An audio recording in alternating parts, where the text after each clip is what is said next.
사순절 넷째 주일 생명을 살리기 위해 십자가를 지신 하나님을 생각하며 예배 자리로 나아가길 소망합니다. 또한 이번 주 성령의 날 게스트들이 하나님을 경험하는 시간이 되기를 기도해 주셨으면 좋겠습니다. 함께 있는 형제 자매님들과 교제로 예배를 시작했으면 좋겠는데요.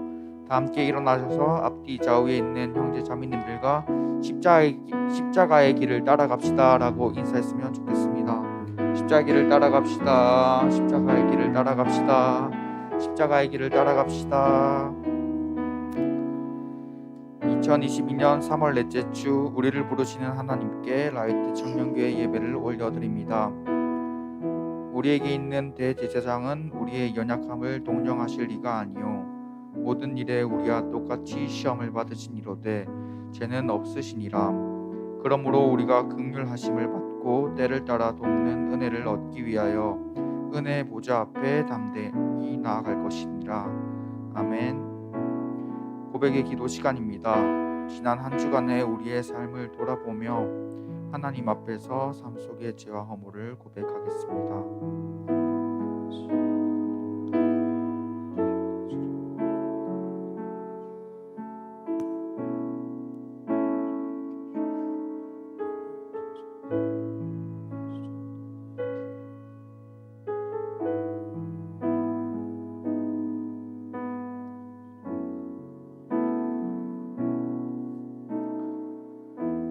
우리를 향한 사제의 말씀은 이사야서 53장 5에서 6절 말씀입니다. 그가 찔림은 우리의 허물 때문이요 그가 상함은 우리의 죄악 때문이라. 그가 징계를 받았으므로 우리가 평화를 누리고 그가 채찍에 맞음으로 우리는 나음을 받았도다. 우리는 다 양 같아서 그릇 행하여 각기 제 길로 가거늘 여호와께서 우리 모두의 죄악을 그에게 담당시키셨도다. 우리에게 주신 사제의 은총에 감사하며 사도신경으로 우리의 신앙을 고백하겠습니다. 나는 전능하신 아버지 하나님 천지의 창조주를 믿습니다. 나는 그의 유일하신 아들 우리 주 예수 그리스도를 믿습니다. 그는 성령으로 잉태되어 동정녀 마리아에게서 나시고 본디오 빌라도에게 고난을 받아 십자가에 못 박혀 죽으시고 장사된 지 사흘 만에 죽은 자 가운데서 다시 살아나셨으며 하늘에 오르시어 전능하신 아버지 하나님 우편에 앉아 계시다가 거기로부터 살아있는 자와 죽은 자를 심판하러 오십니다. 나는 성령을 믿으며 거룩한 공교회와 성도의 교제와 죄를 용서받는 것과 몸의 부활과 영생을 믿습니다. 아멘.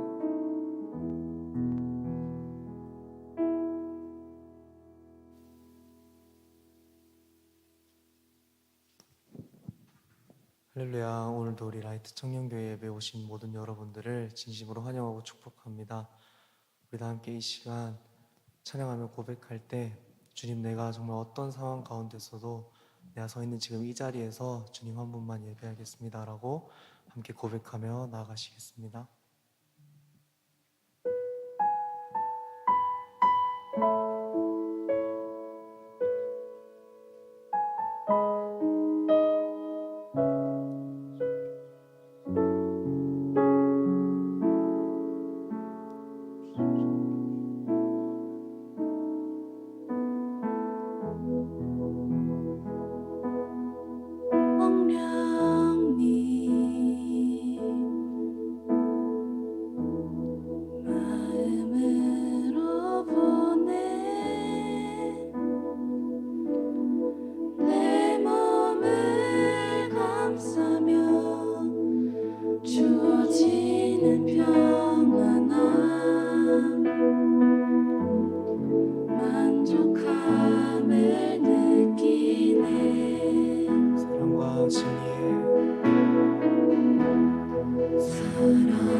내 몸을 감싸며 주어지는 평안함 그 사랑을 느끼네.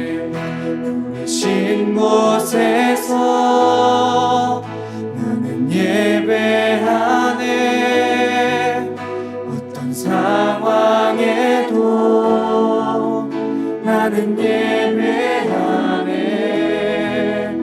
부르신 곳에서 나는 예배하네. 어떤 상황에도 나는 예배하네. 다시 한번 처음부터 고백합시다. 따스한 성령님, 따스한 성령님, 마음으로 보내. 내 몸을 감싸며 주어지는 평안함, 만족함을 느끼네. 사랑과 지혜, 사랑과 진리에 한줄기 빛 보내. 내 몸을 감싸며 주어지는 평안함, 그 사랑을 느끼네. 부르신 곳에서 나는 예배하네. 어떤 상황에도 나는 예배하네. 부르신 곳에서 나는 예배하네. 어떤 상황에도 나는 우리 한 번 더 고백합시다. 부르신 곳에서 나는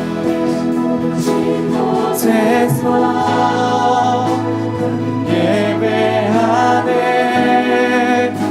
어떤 상황에도 나는 예배하네.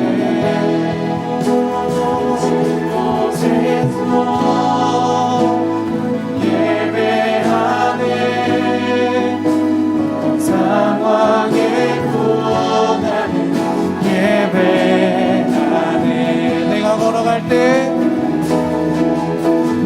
걸어갈 때 길이 되고 살아갈 때 삶이 되는 곳에서 예배하네.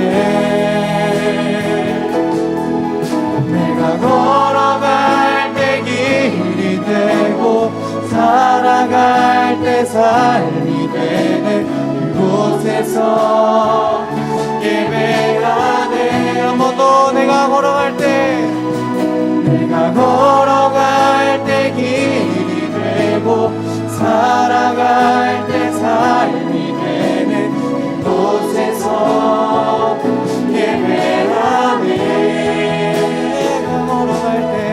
내가 걸어갈 때 길이 되고 살아갈 때 삶이 되는 곳에서 예배하네.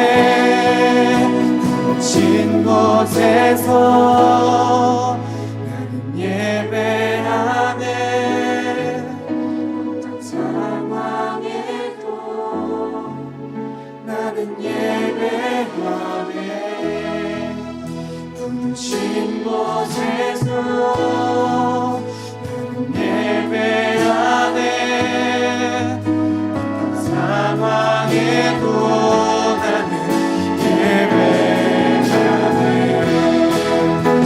진 곳에서 예배하네. 상황에도 나는 예배하네.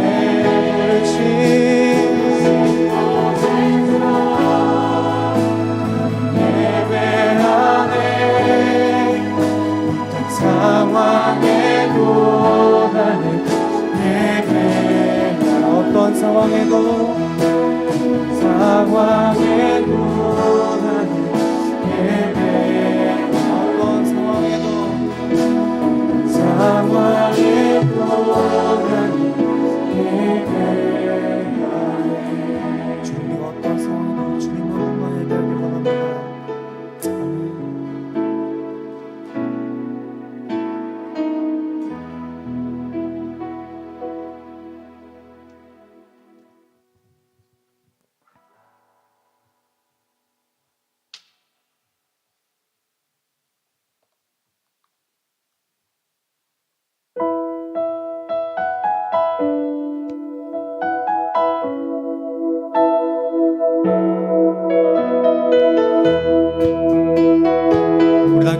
높이 계신 주님을 찬양하며 나아갑시다.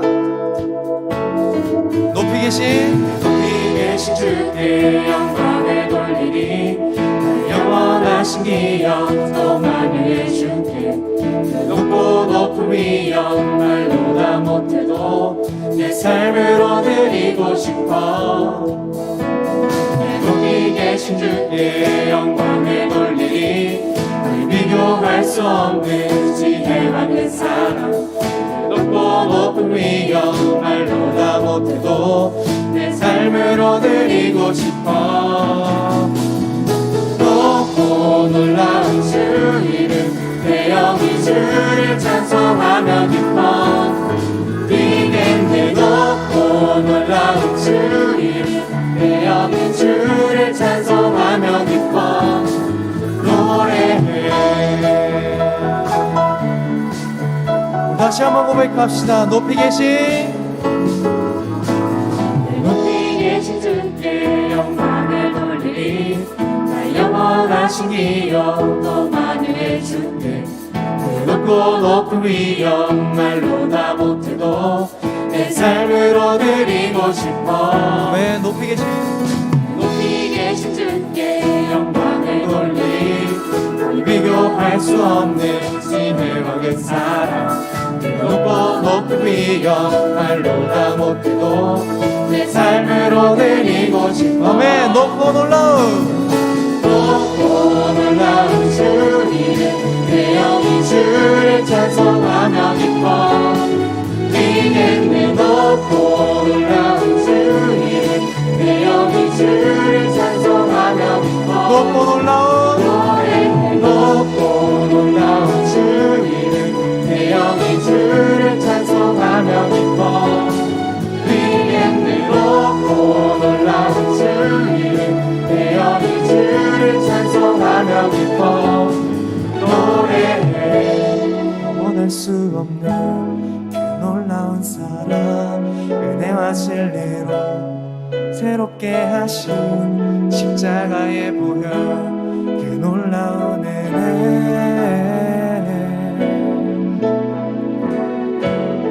원할 수 없는 그 놀라운 사랑 은혜와 진리로 새롭게 하신 십자가의 보혈 그 놀라운 은혜. 아멘. 높고 놀라운 주 이름 내 영이 주를 찬송하며 기뻐. 뛰겠네. 높고 놀라운 주 이름 내 영이 주를 찬송하며 기뻐. 높고 놀라운 높고 놀라운 주 이름 내 영이 주를 찬송하며 기뻐. 뛰겠네. 높고 놀라운 주 이름 내 영이 주를 찬송하며 기뻐. 노래해.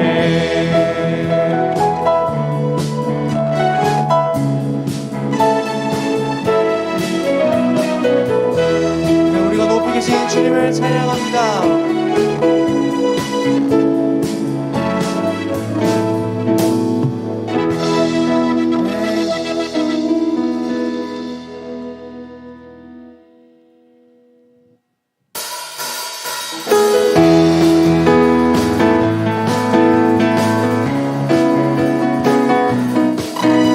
우리 계속해서 찬양할 때 우리 영혼을 구하신 주님의 이름을 찬양하며 나아갑시다.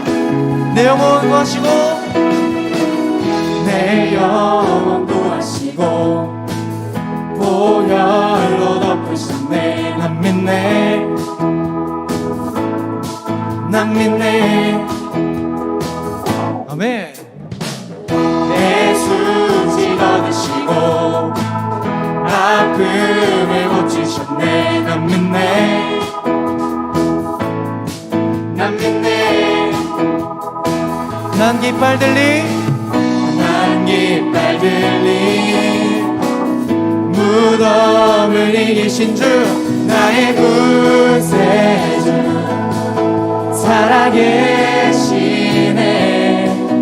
나의 구속자 살아계시네. 우리 다시 한번 고백합시다. 내 영혼 내 영혼 구하시고 보혈로 덮으신 내난 믿네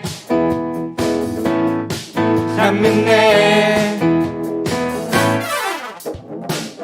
내 수지 걸으시고 아픔을 고치셨네 난 믿네 아멘.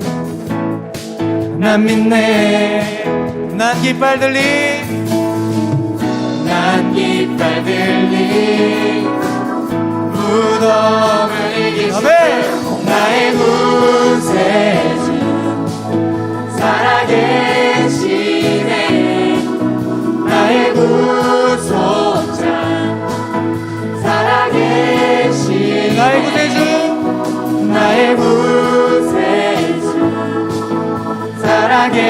살아계시네 나의 구속자 살아계시네 주께서 내 집 주께서 내 집 벗기셨네 주님의 나라 임했네 난 춤을 추리라 나의 구세주 나의 구세주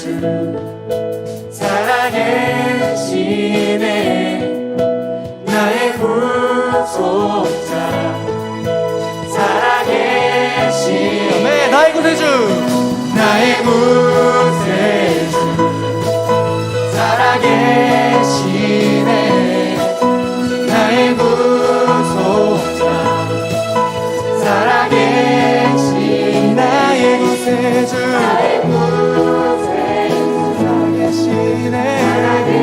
살아계시네 나의 구속자 마지막으로 한번 더 고백합시다. 나의 구세주 나의 구세주 살아계시네 나의 구속자 살아계시네 아멘. 주님 앞에 영광의 박수를 드립시다. 할렐루야.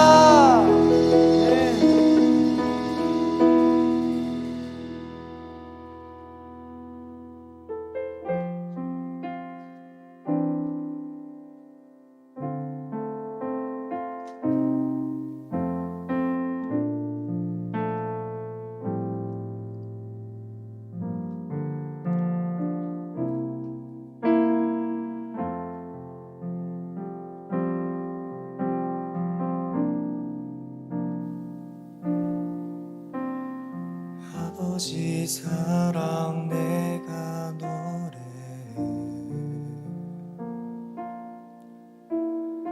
아버지 은혜 내가 노래해 그 사랑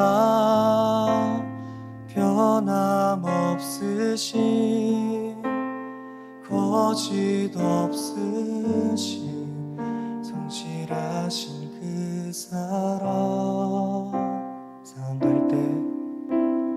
상한 갈 때 꺾지 않으시는 꺼져가는 등불 끄지 않는 그 사랑 변함없으신 거짓 없으신 성실하신 그 사랑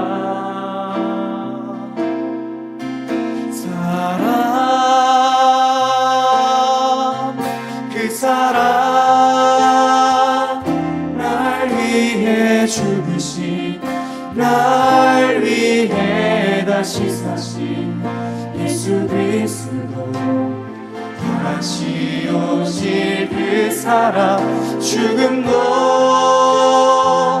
생명도 천사도 하늘의 어떤 권세도 끊을 수 없는 영원한 그 사랑 예수 다시 한번 아버지 사랑을 찬양합시다. 아버지 사랑 내가 노래해 아버지 은혜 내가 노래해 그 사랑 변함없으신 거짓 없으신 성실하신 그 사랑 삶은 갈 때 꼭 지어주시네 꺼져가는 등불 끄지 않네 그 사랑 변함없으신 거짓 없으신 성실하신 그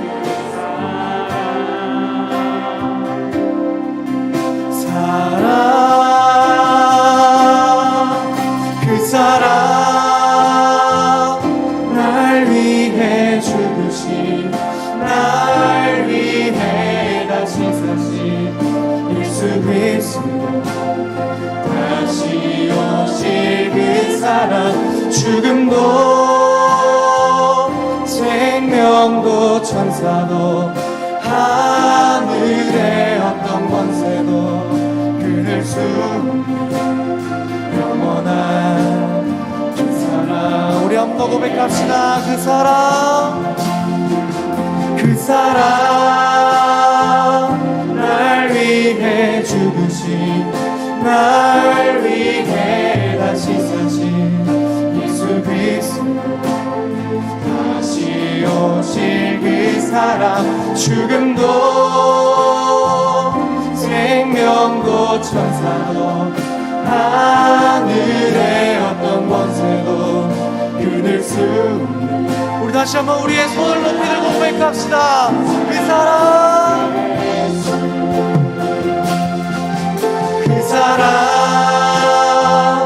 날 위해 죽으신 날 위해 다시 사신 예수 그리스도 다시 오실 그 사랑 죽음도 생명도 천사도 하늘의 어떤 권세도 끊을 수 없는 영원한 우리 함께 시간 기도하며 나아갑시다 주님을 위해 돌아가신 주님의 그 사랑을 우리가 찬양합니다 우리 주님의 그 사랑을 더 알기 원합니다 우리 함께 시간 주님 앞에 기도하며 나아가시겠습니다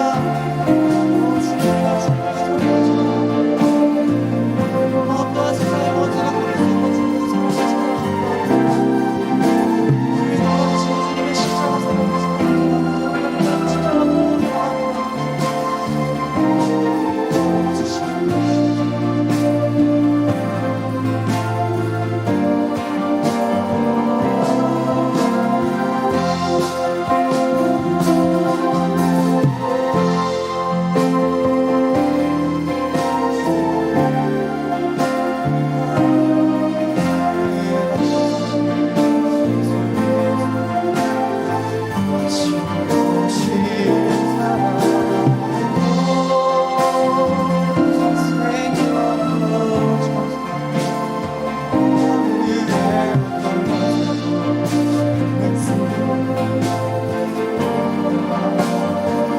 고백합시다 그 사랑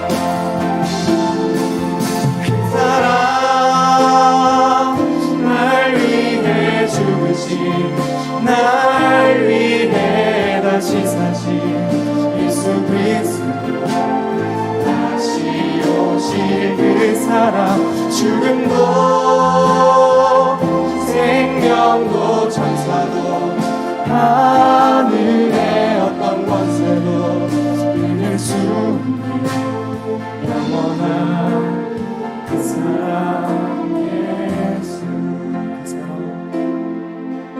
그 사랑 날 위해 죽으신 날 위해 다시 사신 예수 그리스도 다시 오실 그 그 사랑 죽음도 생명도 천사도 하늘의 어떤 권세도 끊을 수 없는 영원한 그 사랑 예수 영원한 그 사랑 한 번 더 영원한 그 사랑 예수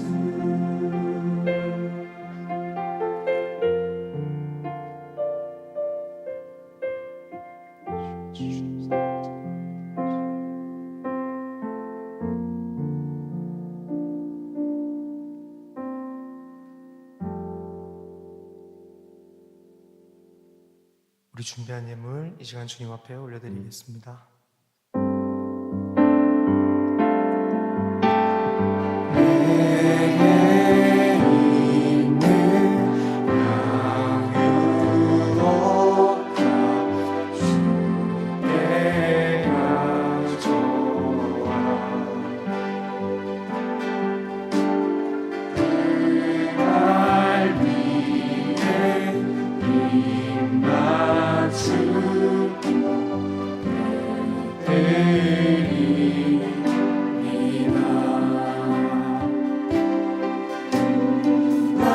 나를 위해 험한 산길 오르신 예수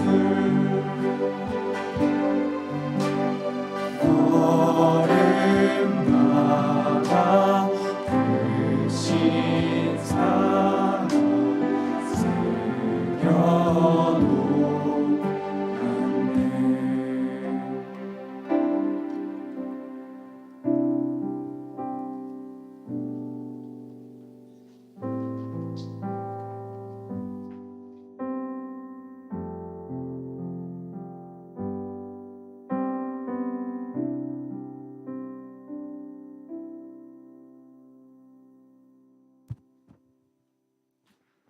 세상의 구원자 되시고 우리에게 한없는 복을 내려주신 하나님, 거룩한 주일에 예배의 자리에 나올 수 있게 해주심에 감사드립니다. 저희 청년들이 열심히 일해서 준비한 예물 기쁘게 받아주시고 이 예물들이 하나님 나라의 확장을 위하여 귀하게 사용될 수 있게 해주세요. 사순절 네 번째 주일입니다. 사순절 기간 주님의 고난에 동참하지 못하고 세상의 정욕을 따라 지은 죄가 있다면 이 시간 주님께 고백하오니 긍휼히 여겨 용서하여 주시옵소서. 코로나 상황 가운데에서도 저희 청년들을 지켜주시고 하루빨리 이 사태가 마무리되어 교회를 떠나간 영혼들이 다시 주님을 찾는 자녀들이 되게 해주세요. 힘들고 바쁘다는 핑계로 나만 잘하면 된다는 개인적이고 이기적인 생각들이 당연시 여겨지며 배려하고 양보하는 사람을 무시하는 세상 속에서 하나님께서 원하시는 공동체의 의미를 다시금 생각해 봅니다. 저희 라이트 청년교회 공동체는 주님께서 원하시는 공동체가 되기를 간구하며 하나님이 원하시는 공동체가 되게 해주세요. 우크라이나에서 전쟁으로 수많은 사람들이 다치고 죽어가고 있습니다. 그 가운데 함께 하셔서 하루속히 전쟁이 끝날 수 있도록 해주시고 몸과 마음이 다친 영혼들을 주님께서 치유해 주세요. 또 새로운 지도자가 뽑혔습니다. 그들이 주님 알기를 힘쓰고 개인의 이익이 아닌 리더로서 맡은 바 책임을 다할 수 있는 지혜를 주시고 그들이 주님 알기를 두려워하는 자들이 되게 해주세요. 청년교회에서 알파 코스를 진행하고 있습니다. 주님께서 함께 하셔서 저희의 계획이 아닌 주님의 계획대로 진행할 수 있도록 도와주세요. 토요일에는 성령 수양회가 있습니다. 이날을 통해서 게스트들이 성령님의 인자하심을 경험하고 살아계신 하나님을 만나는 시간이 되게 해주세요. 그 자리에 나오기까지 방해하는 것들로부터 게스트들의 마음을 지켜주셔서 그들의 나오는 길을 예비하여 주세요. 임원 팀장, 촌장을 비롯하여 보이지 않는 곳에서 봉사하는 자들을 주님은 기억하여서 그들의 삶에 평안을 주시고 은혜를 내려주세요. 십자가를 지고 가는 그들의 삶 속에서 지치고 힘들 때가 있습니다. 그러한 상황 속에서 그들이 개인의 힘이 아니라 개인의 힘과 세상의 도움이 아니라 오직 하나님만을 의지하고 부르짖는 자들이 되게 해주세요. 하나님을 믿는다고 고백하기에 너무나도 힘든 세상을 살아가고 있는 저희 자녀들이 있습니다. 그들의 각자 말 못할 힘듦을 주님께서는 알고 계십니다. 그들의 지치고 힘든 영혼들 한 명 한 명 주님께서 치유하셔서 치유해 주세요. 또 이 시간 말씀을 전하실 목사님께서도 영간의 강건함을 주시고 은혜의 말씀을 전할 수 있도록 해주세요. 이 말씀을 듣는 저희 청년들이 말씀을 통해 삶이 변화되는 자들이 되게 해주세요.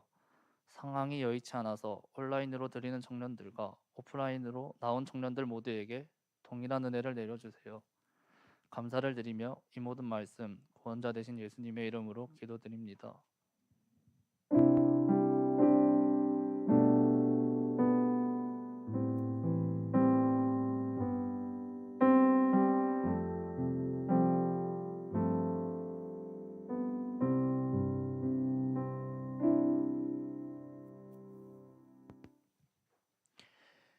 예, 오늘 우리에게 주시는 하나님의 말씀은 마태복음과 요한복음 두 군데를 보도록 할게요. 우선은 마태복음 26장 26에서 30절 말씀입니다. 마태복음 26장 26에서 30절입니다.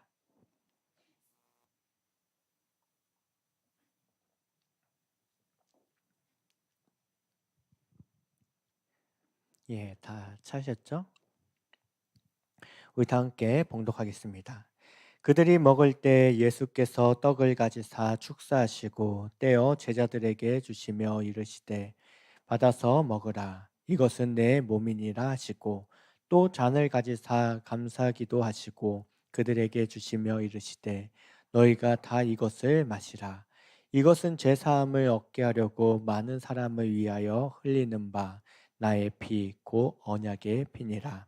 그러나 너희에게 이르노니 내가 포도나무에서 난 것을 이제부터 내 아버지의 나라에서 새 것으로 너희와 함께 마시는 날까지 마시지 아니하리라 하시니라.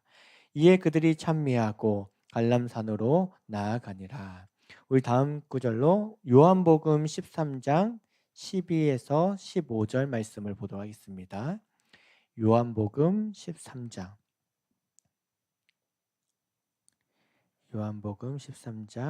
12에서 15절입니다.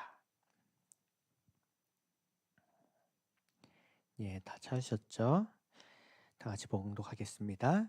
그들의 발을 씻기신 후에 옷을 입으시고 다시 앉아 그들에게 이르시되 내가 너희에게 행한 것을 너희가 아느냐? 너희가 나를 선생이라 또는 주라 하니 너희 말이 옳도다. 내가 그러하다. 내가 주와 또는 선생이 되어 너희 발을 씻었으니 너희도 서로 발을 씻어 주는 것이 옳으니라. 내가 너희에게 행한 것 같이 너희도 행하게 하려 하여 본을 보였노라.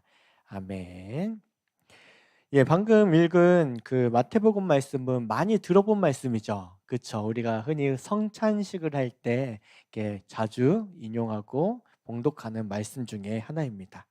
우선 오늘 설교 말씀을 이어가기 앞서 그림 한 점을 보고서 우리 시작하도록 하겠습니다. 앞에 그림 많이 본 적이 있죠? 그렇죠? 제목이 뭐죠? 그렇죠. 최후의 만찬. 누가 그렸을까요? 에? 레오나르도 다빈치가 그린 그림입니다. 1491년부터 7년간 그려진 최후의 만찬은 이제 이탈리아 밀라노에 있는 한 지역에 있는 작은 성당에 성당이 아니라 수도원에 그려져 있는 그림이죠. 이 그림이 유명한 이유는 여러 가지가 있는데 레오나르도 다빈치가 그렸다는 것과 이 최후의 만찬이 그려지는 7년 동안 있었던 일화도 빼놓을 수 없는 그런 이야기거리입니다. 그런데 무엇보다 이 작품의 작품성을 사람들이 높이 평가를 합니다. 이 그림은 실제 최후의 만찬, 당시 유대의 문화에서의 이루어졌던 그 만찬의 모습과는 또 역사적인 상황과는 조금 거리는 조금 있어요. 실제 이렇게 식탁에 앉아서 먹지는 않거든요. 그렇지만 이 그림 속의 인물들을 자세하게 보면 이 인물들의 미묘한 감정까지도 세밀하게 표현하고 있는 것을 볼 수 있어요.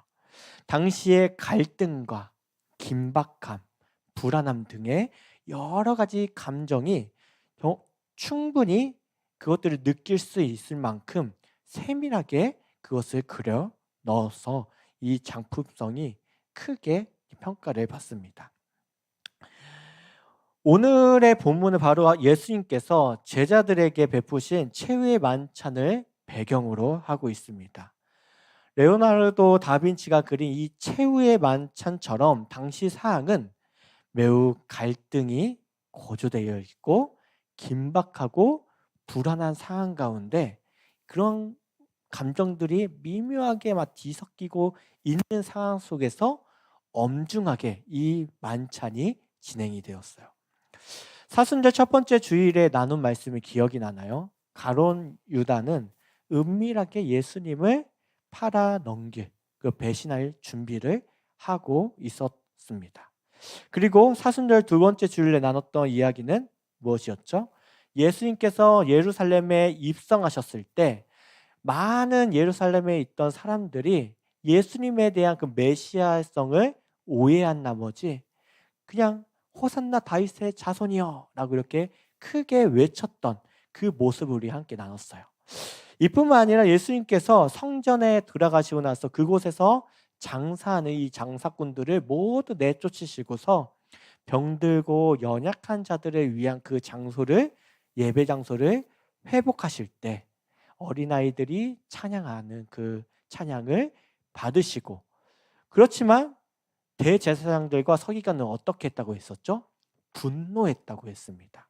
그러한 미묘한 사항들, 여러 가지 갈등들, 긴박함들이 막 뒤섞여서 그렇게 예루살렘 안에서 이루어지고 있었습니다. 당시 예루살렘은 예수라는 이 청년 하나로 인해 떠들썩했어요. 더욱이 예루살렘은 유월절을 준비하기 위해 전국 각지에서 사람들이 몰려들었죠. 순례객들로 가득 차 있는 상황이었습니다. 사랑하는 라이트 청년교회 여러분, 저와 여러분이 만약에 그때 그 장소에 있었다고 한번 상상을 해봤으면 좋겠어요. 예수님께서 예루살렘에 입성하신 후부터 불과 며칠이 지나지 않는 상황 속에서 벌어진 일들을 직접 목격했을 때 어떤 생각이 들 것 같아요? 어떤 느낌이 들 것 같습니까? 적어도 예루살렘에서 일어나는 이 일들이 일반적이지는 않다고 여길 것입니다. 상식에서 벗어나는 일들이 연달아 터져 나오면서 오히려 걱정이 밀려오지 않았을까요? 두렵지 않았을까요? 마치 제자들은 강한 폭풍우가 지나간 후에 예수님께서 베푸신 그 만찬 자리에 앉아 있는 것과 같은 상황이었어요. 짧은 며칠에 일어난 일들이 어떻게 정의를 내리고 정리해야 될지 모르고 수습조차 되지 않는 상태, 혼란스럽고 긴장감이 가득하며 불안함 속에서 예수님은 그의 제자들과 엄숙하게 이 최후의 만찬을 베푸셨습니다. 그런 예수님은 왜 하필 이렇게 어수선하고 긴장감이 가득한 이 상황 속에서 최후의 만찬을 베푸셨을까요? 이 시간에는 예수님께서 베푸신 이 최후의 만찬 속에 담겨 있는 여러 가지 의미 중에 특별히 세 가지의 의미를 우리 함께 살펴보고자 합니다. 예수님께서 분명히 이 제자들에게 전달하고 싶은 메시지가 있을 텐데 그 메시지가 오늘날 저와 여러분에게도 동일한 그 교훈과 메시지, 그리고 우리의 신앙의 도전이 될 수 있기를 간절히 바랍니다. 첫 번째는 예수님께서 베푸신 최후의 만찬은 섬김의 만찬이었어요. 어떠한 만찬이라고요? 섬김의 만찬이었습니다. 예수님께서 베푸신 최후의 만찬은 단순한 식사가 아니었습니다. 떡과 포도주를 먹고 마시는 일뿐만 아니라 또 하나의 특별한 사건이 이루어졌지요. 비록 이 사건은 다른 복음서에는 이게 나와 있지 않고 요한복음에만 기록되어 있는 내용이에요. 요한복음 13장 12절의 말씀인데요. 제가 읽어드릴게요. 그들의 발을 씻기신 후에 옷을 입으시고 다시 앉아 그들에게 이르시되 내가 너희에게 행한 것을 너희가 아느냐. 예수님은 식사 도중에 제자들의 발을 씻기셨습니다. 예수님 자신의 운명의 시간이 다가왔다는 것을 인지하시고 나서 사랑하는 제자들에게 특별한 깨달음을 주고자 했던 것이죠.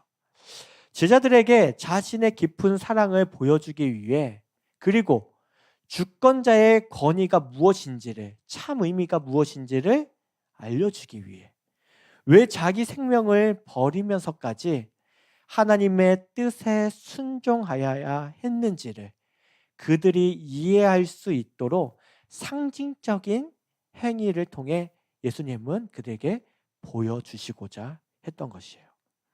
그 첫 번째가 만찬 도중에 제자들의 발을 씻는 일이었습니다. 예수님은 평소에 섬기면서 사셨어요. 예수님은 공생애 이전에는 누구를 섬겼죠? 바로 그의 부모를 최선을 다해 섬기셨어요. 그리고 공생애 이후부터는 줄곧 여러 무리들과 제자들을 섬기셨던 예수님의 모습을 볼 수 있죠.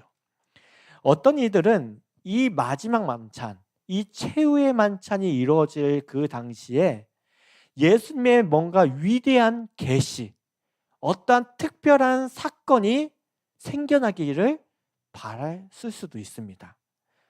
왜냐하면 종의 모습으로 오신 예수님이 마침내 종의 옷을 벗고 이젠 왕의 예복을 입고 왕자에 앉아 사람들의 경배와 찬양을 받을 것이라는 그런 기대감이 있는 사람도 있었을 거예요. 왜냐하면 예루살렘에 입성했을 때 수많은 무리가 호산나 다윗의 자손이여 라고 외치는 그 함성이 여전히 그 귀에 울리고 있었기 때문이죠. 저와 여러분에게도 이런 기대감이 있지 않을까요? 내가 믿는 예수가 세상의 기준에 미달되지 않아야 하고 그 이상의 기대치를 충족하길 바라는 그 기대감, 혹시 우리에게도 있지 않을까요? 아마도 다 있을 거예요. 예수님이라면 적어도 이 정도는 되셔야지 라는 기대감이 있을 거예요. 그러나 예수님은 그 기대감하고는 전혀 상관없이 겉옷을 벗고 수건을 허리에 두르고 제자들의 발을 씻기셨습니다. 종이나 하는, 아니 종 가운데서도 가장 낮은 종이 했던 발 씻기는 일을 만왕의 왕으로 오신 그분께서 직접 자기들의 발을 씻기고 있으니 제자들이 얼마나 당황하고 큰 충격에 빠졌을까요? 요한복음 13장 8절에는 당시 제자들의 분위기를 살펴볼 수 있는 장면이 나와 있어요. 베드로가 이르되 내 발을 절대로 씻지 못하시리이다. 베드로는 절대로라는 이 강조를 사용해 가면서 강하게 거부하고 있어요. 이처럼 세상의 왕들은 일반적으로 섬김을 받는 대상입니다. 하지만 성자 하나님이신 예수님은 섬김을 받기보다 오히려 자기 백성을 섬기려 오셨죠. 베드로가 예수님이 섬기려 하자 난색을 표현했던 것도 자신이 예수님의 발을 씻겨야 하는데 그 당연한 것이 역전됐기 때문이에요.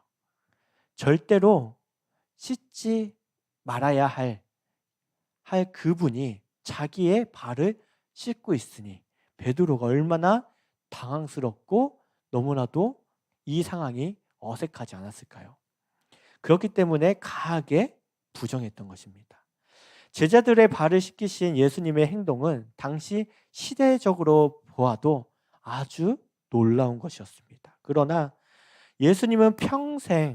예수님께서는 평생 섬기는 삶을 살았다는 사실을 우리는 잊지 말아야 돼요. 그 사실을 잊기 때문에 예수님의 섬김이 어색하고 당황스럽고 부자연스러웠던 것이죠. 예수님께서 이 땅에 오신 이유가 바로 섬기기 위함입니다. 섬김은 예수님의 삶과 사역의 부수적인 어떠한 액세서리가 아니에요. 예수님의 정체성, 예수가 누구이며 무엇을 위해 오신 분이심을 나타내는 핵심인 것이죠.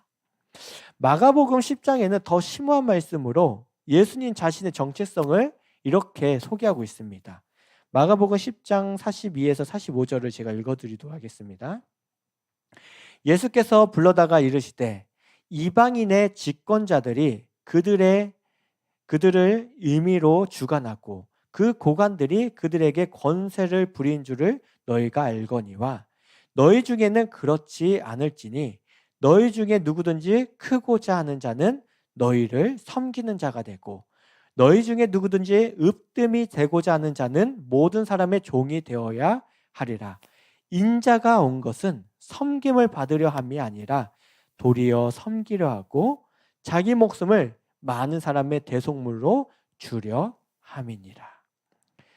예수님은 자신은 이 세상의 권력자들, 권세자들과는 다르다고 말씀하시면서 하나님의 나라에서는 이와 같은 세상의 권력자들, 권세자들, 그러한 힘이 있는 자들이 큰 자가 아니다라고 얘기하고 계세요. 하나님의 나라에서는 섬기는 자, 낮아지는 자, 겸손한 자가 크다라고 말씀하시며 예수님 자신이 바로 이 섬김의 표본이 되기 위해 오셨다라고 말씀하십니다. 어떻게요? 자기 목숨을 많은 사람의 대속물로 주면서까지 낮아지시고 섬기기 위해 오셨다라고 말씀하십니다. 이처럼 일반적으로 섬김이란 아랫사람이 윗사람을 잘 모시는 것입니다.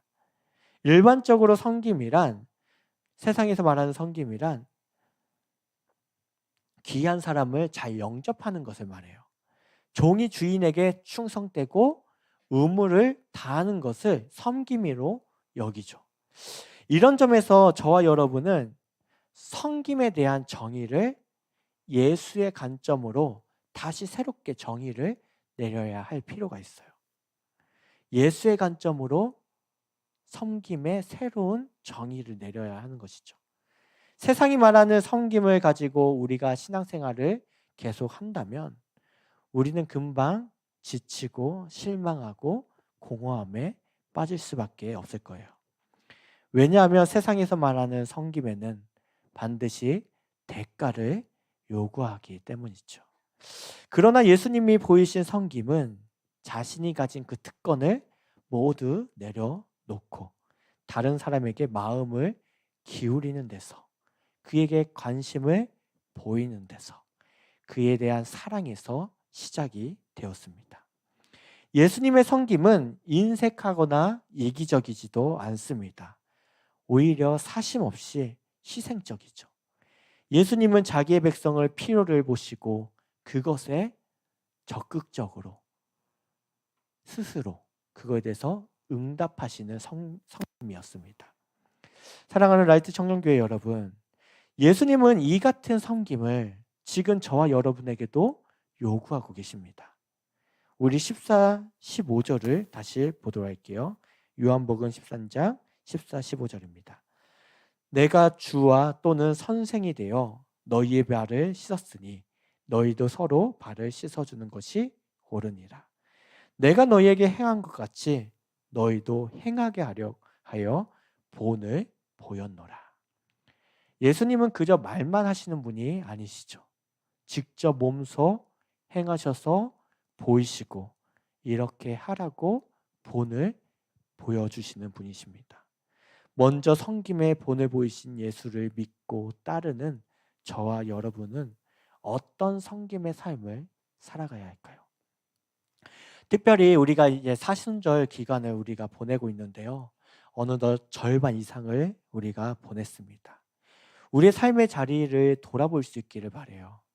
섬김의 삶을 살아갈 때 어떤 섬김의 삶을 우리는 살아가야 할지, 지금까지 나는 섬긴다고 얘기는 했지만 그 섬김이 예수의 섬김이었는지를 한번 되돌아볼 수 있길 바랍니다.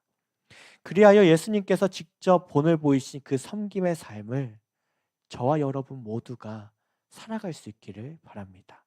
특별히 이 사순절 기간 예수님께서 보이신 그 섬김을 우리의 삶에 적용해가며 그렇게 실천할 수 있기를 도전합니다. 두 번째는 예수님께서 베푸신 최후의 만찬은 새 언약의 만찬이었어요. 무슨 만찬이요? 새 언약의 만찬입니다. 우리 다시 마태복음 26장의 말씀을 보도록 하겠습니다. 마태복음 26장 26에서 28절을 제가 읽어드리도록 할게요. 그들이 먹을 때 예수께서 떡을 가지사 축복하시고 떼어 제자들에게 주시며 이르시되 받아서 먹으라. 이것은 내 몸이니라 하시고 또 잔을 가지사 감사 기도하시고 그들에게 주시며 이르시되 너희가 다 이것을 마시라. 이것은 죄 사함을 얻게 하려고 많은 사람을 위하여 흘린 바 나의 피 곧 언약의 피니라 라고 말씀하십니다. 여러분 빵가게나 카페에서 혹시 알바를 해본 사람 아마 많이 있을 거예요. 가끔 빵 냄새가 퍼지고 커피 향이 카페 가득 채워질 때 어떤 느낌이 드시나요? 어떤 사람은 이제 식욕이 막 땡길 수도 있어요. 그렇죠? 또 어떨 때는 막 기분이 좋아질 때도 있어요. 저는 이제 가끔 빵 냄새를 이제 맡을 때 너무 이게 기분이 좋아지더라고요. 커피 향도 그렇고. 이뿐만 아니라 이 향이란 것은 그곳이 어딘지를 말해주기도 합니다. 빵 냄새가 나면 어디예요? 빵가게이고 커피 향이 나면 카페일 테고 이처럼 그곳이 어디인지를 말해줍니다. 오늘날 교회 예배당에 들어가면 향기가 나나요? 아마 별 향기가 없어요. 그렇죠? 간혹 가다 봐 이게 입구 쪽에 향기 자동으로 칙칙 뿌리는 경우도 있는데 그런 거 빼고는 이제 향기는 거의 없을 거예요. 그런데 여기 러시아 동방 정교회에 가면 딱 들어가는 순간 특유한 향이 딱 나요. 향초를 태우는 향. 그뿐만이 아니라 오래전 유대교 이제 성전에 들어가면 특별한 향이 끊이지 않았습니다. 어떤 향일까요? 바로 희생 제물을 드리는 향이었어요. 오늘날 현대인에게 이 희생 제물의 향은 매우 낯설게 느껴질 거예요. 그렇죠? 제가 한번 이거를 경험해 본 적이 있는데요. 예전에 이제 카자흐스탄에 이제 선교 왔을 때 그 이슬람 문화 중에 쿠르반 나이트라는 그런 명절이 있어요. 특별히 이제 아브라함을 이제 기리면서 이제 축제를 여는 그 축제인데 그때 문화 체험 겸 해가지고 그 이슬람 사원에 갔었어요.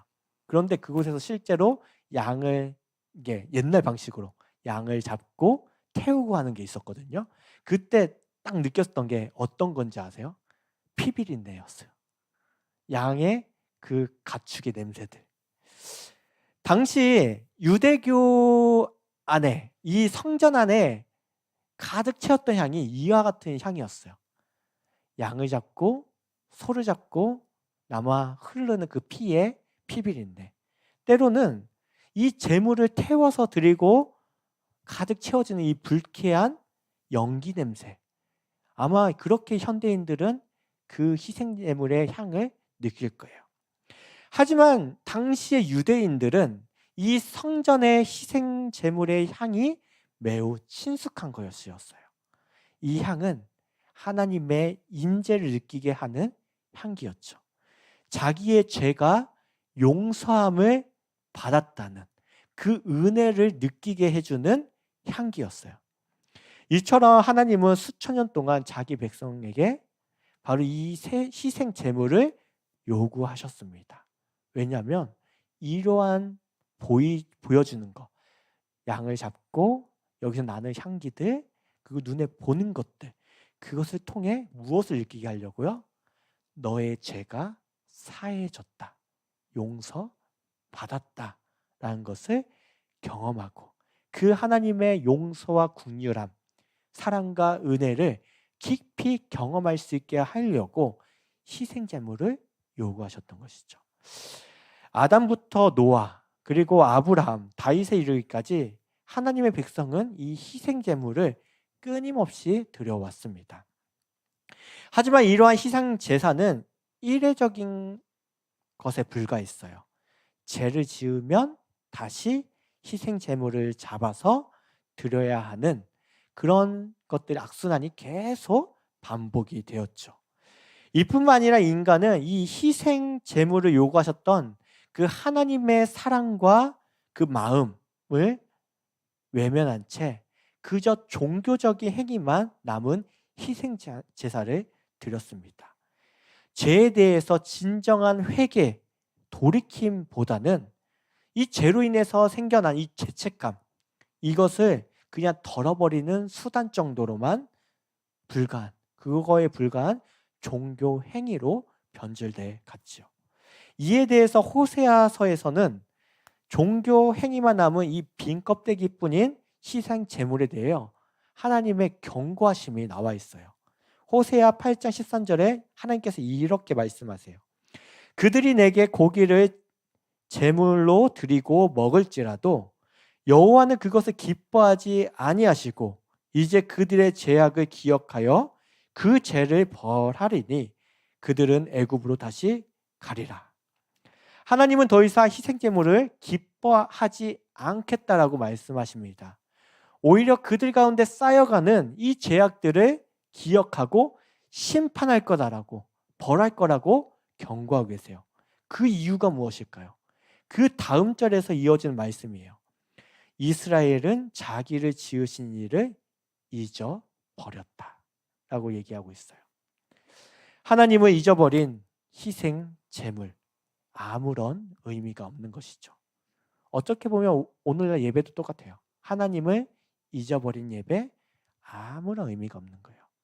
우리가 먹고 마시는 성찬, 하나님이 없다면 아무 의미가 없는 것이죠. 그럼에도 불구하고 하나님은 자기 백성을 포기할 수 없었습니다. 더 나은 언약을 새롭게 세우고자 섬김의 자리로 예수 그리스도께서 인간의 몸을 입고 내려오셨습니다. 하나님은 자기의 백성을 위해 희생할 준비가 늘 되어 있으셨죠. 그 죽음의 문턱을 넘기 전, 바로 이 최후의 만찬의 순간이에요. 이 죽음의 문턱을 넘기 전 예수님께서는 제자들에게 마지막 만찬을 베푸셨습니다. 이전의 일회적인 희생 제물이 아니라 일회적인 언약에서 새롭고 완전한 언약을 세우기 위해서 떡을 가지사 축사하시고 떼어 제자들에게 나눠주셨고 그것을 먹으라고 말씀하셨습니다. 잔을 가지사 감사기도 하시고 그들에게 주시며 마시게 했던 것이죠. 그의 몸인 떡과 그의 피인 포도주를 마시며 새롭게 세워질 새 언약을 기억하라는 것이었습니다. 그러므로 하나님의 백성은 더 이상 자기 죄 때문에 예수님 이후부터는 양이나 소를 드리지 않아도 된 것이에요. 하나님 자신이 직접 희생 제물이 되어 주셨기 때문입니다. 예수님은 떡을 떼고 잔을 들어 올릴 때 하나의 새로운 언약을 세워 주셨습니다. 땅과 하늘 사이에 몸이 매달리고 못 박힌 손과 발에서 피가 흘러나오는 사건을 통해 이전에 양과 소를 희생제물로 드렸던 일회적인 제물이 아닌 영원한 희생, 대속물이 되어 주셨죠. 예수님께서 베푸신 최후의 만찬 이후 오늘날까지 우리가 예수님의 몸인 떡과 예수님의 피인 포도주를 마시며 이를 기념하는 이유가 여기에 있습니다. 예수님께서 온전한 대속물이 되어 저와 여러분의 죄를 완전히 용서해 주신 그 은혜에 우리가 참여하고 그것을 잊지 않고 기억하기 위한 것이죠. 여러분, 다음 주일에 성찬식이 있어요. 성찬식. 이러한 사실을 기억했으면 좋겠습니다. 다음 주일에 우리가 성찬식에 참여할 때 우리를 위해 희생하며 새롭게 완성시킨 이 새 언약, 예수 그리스도를 통한 그 대속의 은혜, 그것을 우리가 떡을 먹고 포도주를 마실 때 다시 기억하고 그것을 우리의 몸이 기억했으면 좋겠습니다. 그렇게 일주일 동안 우리가 마음의 준비를 하고 다음 주일 성찬식에 참여할 수 있기를 바랍니다. 세 번째, 예수님께서 베푸신 최후의 만찬은 하나님의 나라를 기대하는 만찬이었어요. 무엇을 기대하는 만찬이라고요? 하나님의 나라를 기대하는 만찬입니다. 마태복음 26장 29, 30절 읽어드리겠습니다. 그러나 너희에게 이르노니 내가 포도나무에서 난 것을 이제부터 내 아버지의 나라에서 새 것으로 너희와 함께 마시는 날까지 마시지 아니하리라 하시니라. 이에 그들이 찬미하고 감난산으로 나아가니라. 예수님께서는 자기의 몸인 떡과 피인 포도주를 가지고 새로운 언약을 세우신 후 자신은 아버지 나라에서 새 것으로 너희와 함께 마시는 날까지 결단코 다시 이것을 먹거나 마시지 않겠다고 선언하세요. 이 땅에서 다시는 제자들과 함께 잔을 마시지 않겠다고 하신 이유가 무엇일까요?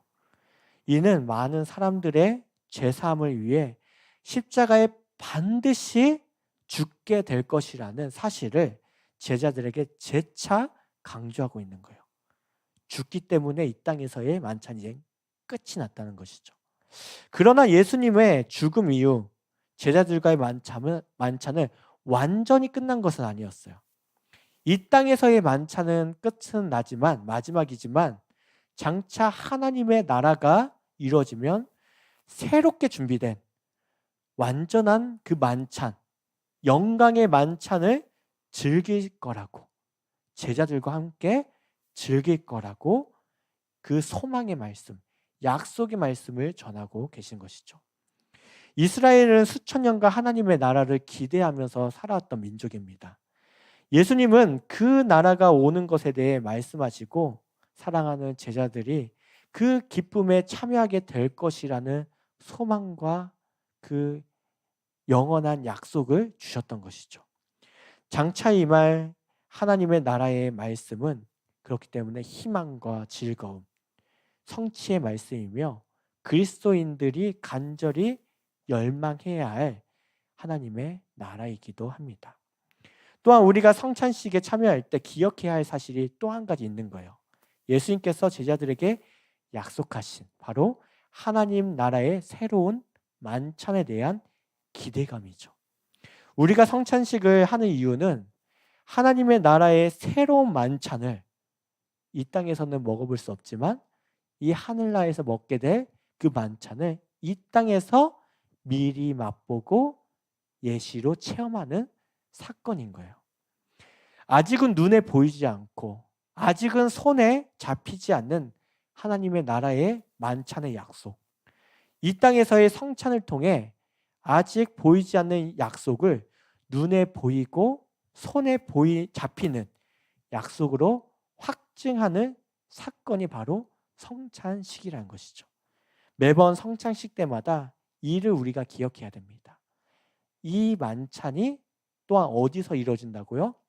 하나님의 나라에서 완전한 영광스러운 만찬을 참여할 것을 우리가 기대하고 소망하면서 먹고 마시는 것입니다.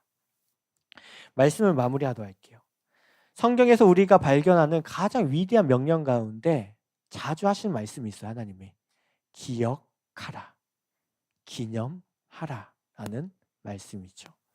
기억한다는 것은 우리가 어디에서 왔고 무엇을 겪었는지에 대한 정체성, 내가 누군지에 대한 정체성을 재정립시켜주는 아주 중요한 것입니다.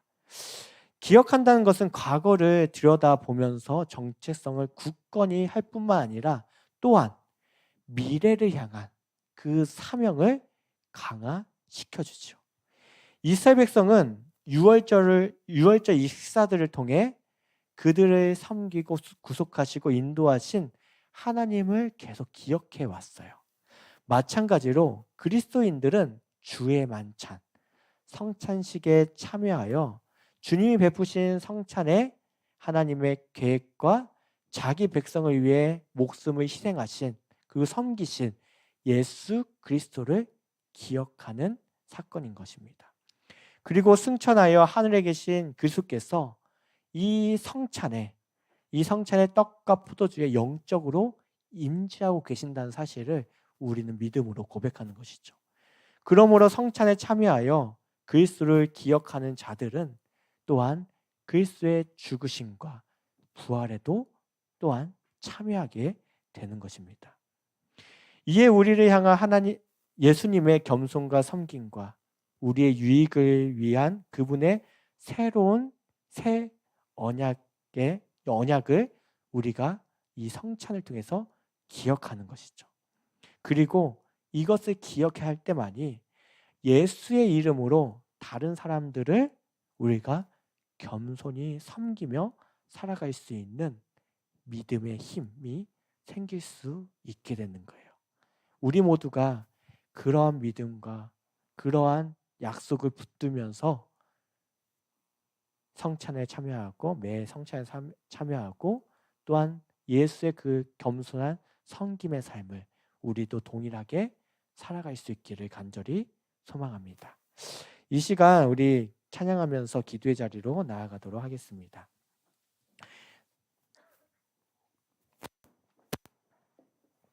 그가 오신 이유라는 찬양인데요. 우리가 찬양할 때 예수님께서 이 땅에 오신 진정한 이유, 왜 오셨는지를 다시 재정립할 수 있기를 바랍니다.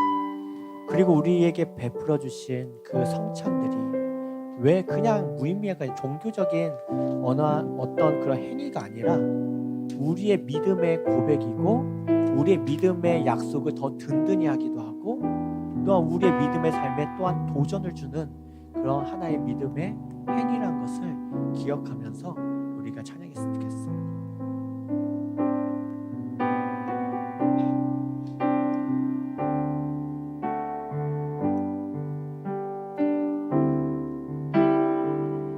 이 세상 가장 아름다운 순종의 눈물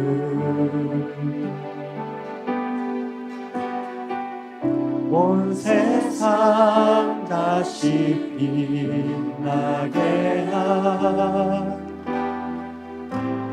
생명의 눈물 그가 이 땅에 오신 이유 죽어야 살게 되고 져야만 승리하는 놀랍고 영원한 신비 지으신 그대로 회복시키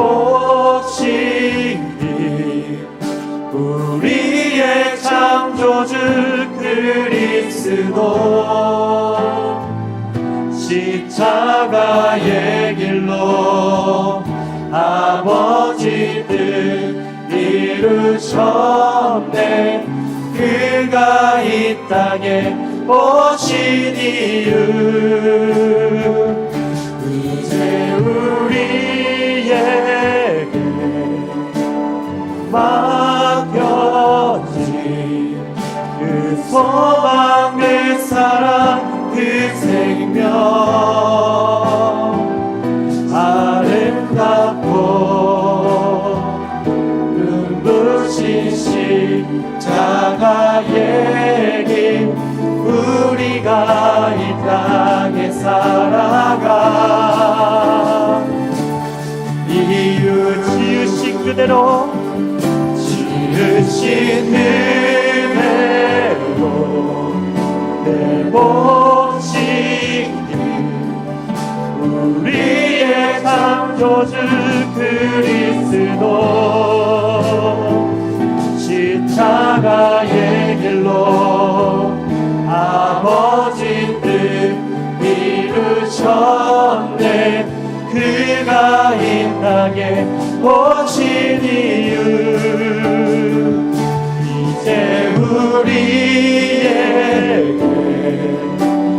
맡겨진 그 소망 그 사랑 그 생명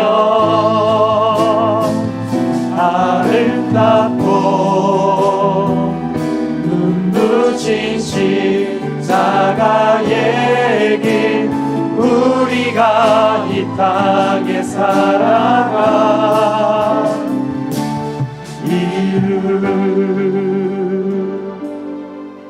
이 시간 우리 다같이 말씀을 기억하면서 함께 기도하겠습니다. 우리 모두 세상적인 가치와 성공이 아니라 하나님의 나라를 기대하며 예수님처럼 겸손한 섬김의 삶을 살아가는 믿음의 청년들이 될 수 있게 됩니다. 그리고 우리를 위한 완전한 언약과 하나님의 나라를 약속하신 이 예수 그리스도의 그 복음을 믿으며 그 복음을 또한 증거하며 살아가는 믿음의 삶이 될 수 있게 해달라고 우리 함께 기도하도록 하겠습니다. 기도하겠습니다. 하나님 아버지 감사합니다. 아버지 우리를 위해 낮은 곳으로 오시고 아버지 우리를 위해 그 죽음의 길을 아버지 묵묵히 걸어가셨던 우리의 대속제물이 되셨던 주님 아버지 그렇게 나눠주신 예수 그리스도의 그 겸손한 길 섬김의 길을 아버지 우리도 또한 그 길을 쫓아가길 원합니다. 아버지 예수님과 같이 섬기기 원합니다. 세상이 말하는 섬김이 아닌 예수의 섬김을 우리가 닮아갈 수 있게 도와주시옵시고 그 예수의 섬김을 늘 실천하며 아버지 나타내며 살아갈 수 있게 도와주시옵소서. 아버지여 또한 주님께서 우리에게 주신 이 새로운 언약 또한 하나님의 나라에 대한 소망을 아버지 우리에게 주심에 감사합니다. 우리가 주님의 성찬을 할 때마다 아버지 그것을 잊지 아니하게 도와주시고 늘 기억하게 하시며 또한 그것을 증거하며 전할 수 있는 믿음의 삶이 될 수 있게 도와주시옵소서. 우리가 또 한 번 기도하도록 하겠습니다. 우리 청년교회를 위해 기도할 때요 다음 주일에 있을 성찬식을 위해 함께 미리 준비하며 기도했으면 좋겠어요. 우리 청년교회 형제자매들이 성찬식을 통해 예수님의 겸손한 섬김과 희생 하나님 나라의 소망을 기억하고 직접 예수 그리스도의 몸인 떡과 피인 포도주를 마실 때마다 희미해져 갔던 그 약속들을 눈에 보이고 또한 손에 잡히는 분명한 약속으로 우리가 다시금 기억하고 더욱더 굳건히 세워갈 수 있게 해달라고 또한 그 분명한 약속을 붙들고서 우리 청년교회가 섬김의 삶을 살아갈 수 있게 해달라고 그리고 또 한 가지 토요일날 있을 우리 성령의 날을 위해서 함께 중보하며 기도하도록 하겠습니다. 기도하겠습니다. 하나님 아버지 감사합니다.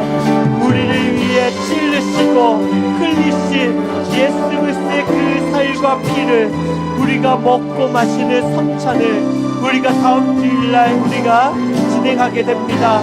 주님의 몸이 떡과 피의 살을 우리가 먹고 마실 때 예수 그리스도의 그 겸손과 희생과 아버지 또 영원한 소망을 하나님의 나라에 대한 소망을 우리가 기억하는 시간들을 수 있게 도와주시고 그것에 대한 믿음을 더 굳건히 세워갈 수 있는 믿음의 현장, 믿음의 사건들이 될 수 있게 도와주시옵소서.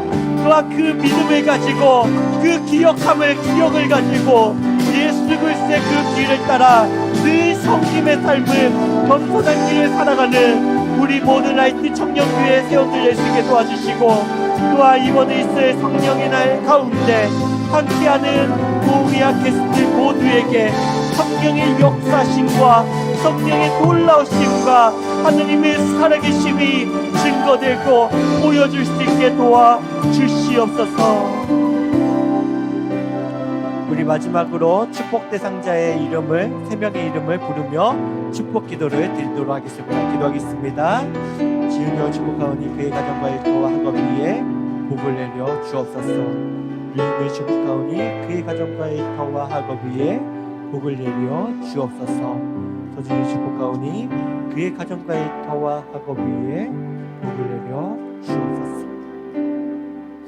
주님, 오늘 주님이 베푸신 그 마지막 만찬을 우리가 살펴보면서 우리가 알게 되는 그 진리의 말씀들을 깨닫게 하시면 감사합니다. 주님께서는 섬김의 왕으로 이 땅에 오셨고 우리의 발을 씻기시고 또한 십자가에 달려 죽으시기까지 그 늘 겸손하시고 우리 향한 사랑과 희생을 마다하지 아니하셨음을 우리가 보았습니다. 주님, 우리도 주님과 같이 늘 겸손한 자로서 섬김의 인생을, 삶을 살아갈 수 있게 도와주시옵소서. 주님, 또한 주님의 그 새 언약을 우리가 보았습니다. 주님께서 우리를 찢기신 그 피와 살이 우리의 죄 때문임을, 영원한 대속물이 되시기 위해 죽으셨음을, 그렇지만 우리가 그 피와 살을 먹을 때 우리에게 영원한 약속을 이루시고 그 구원을 확증시켜 주셨음에 너하도 감사합니다. 또한 이 성찬을 통해서 또한 하나님의 영원히 살아갈 하나님의 나라에 대해서 우리가 소망할 수 있는 약속, 붙들 수 있는 약속으로 주심에 너무나도 감사합니다. 다음 주일에 있을 그 성찬에 대한 기대감과 또한 소망 가운데 우리가 참여할 수 있게 도와주시고 또한 우리의 믿음을 더욱 굳건하게 붙잡아 주시옵소서. 또한 우리가 토요일날 알파 성령의 날이 있습니다. 모든 참여자들마다 성령의 역사심이 풍성히 일어날 수 있게 도와주시고 그 역사심을 통해 하나님의 크고 놀라우신 은혜와 사랑을 깊이 맛볼 수 있는 그 믿음의 현장이 될 수 있게 도와주시옵소서. 또한 우리가 세 명의 이름을 부르며 함께 축복하며 기도하였습니다. 그 이름마다 주님 함께 하시고 주님 축복 내려 주시옵소서. 예수님의 이름으로 기도합니다. 아멘. 이제는 우리 구주 예수 그리스도의 은혜와 하나님의 크고 놀라우신 사랑과 성령님의 감화감동 교통하심이 예수님처럼 겸손한 섬김의 삶을 살아가고 예수님의 희생과 하나님 나라의 영원한 약속을 기억하며 살아가기 원하는 라이트 청년교회 모든 형제 자매들 위해 영원토록 함께 하시기를 간절히 축원하옵나이다. 아멘.